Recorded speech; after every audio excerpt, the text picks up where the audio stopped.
Picture अभी बाकी है बॉस मिशन अग्निपरीक्षेत ताळणी दृष्टांचा संहार कसा करते ते आपण पाहणार आहोत. नमस्कार प्रेक्षकांनो.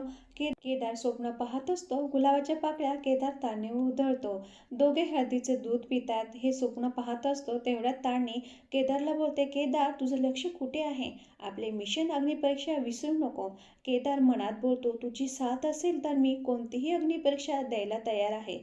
ताळणीचा लग्नाचा दुसरा दिवस असतो. ताळणी दुसऱ्या दिवशी पूजा करत असते. दयानंद काका बोलतात, ताळणीचा आवाज ऐकून मला बहिणीची आठवण आली. कौशिकी बोलते, तिचा आवाजाने आपल्या दिवसाची सुरुवात व्हायची. कौशिकीचा सूर एकदम बदलतो. टोमणा मारत बोलते, कौशिकी, दयानंद काका ही कायद्याने जरी तुमची सून असली तरीही कोणाच्या मनात जागा निर्माण करू शकत नाही. त्यामुळे आशा वाढवू नका दयानंद काका. हा सर्व ड्रामा करायची काही गरज नाही. पद्मिनी काकू बोलते, तुम्हाला कितीदा सांगितलं केदार तुमचा मुलगा नाहीये. ताळणी तुमची कोणीही लागत नाही.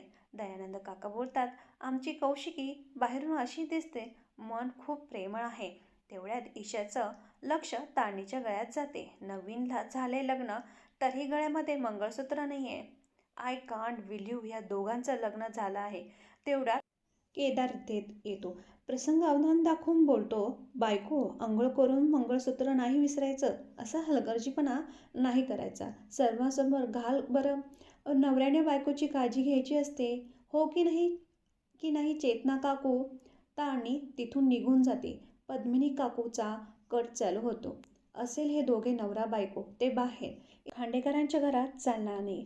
घरात बळच घुसले. केदारला त्याची जागा दाखवल्याशिवाय राहणार नाही. गाठ माझ्याशी आहे. तेवढ्यात केदार ताळणीचा टीमचा फोन येतो. सर्व काही ठीक आहे ना? तुमच्या दोघांचं नवरा बायकोचं नाटक कसं चाललंय? कोणाला संशय तर आली नाही ना? ताळणी बोलते, केदार ऐनवेळेस येऊन सर्व सावरलं केदारने. केडी सर खूप खुश असतील. केदार सरांना ॲक्टिंग करणं खूप सोपं. एवढं मिशन बरोबर केलं. आता प्रेमाचं मिशनही करा. पिक्चर अभी बाकी है बॉस. अशा सस्पेन्स इमोशनल ड्रामा पाहण्यासाठी सबस्क्राईब करा मराठी मालिका तडका या चॅनलला. धन्यवाद.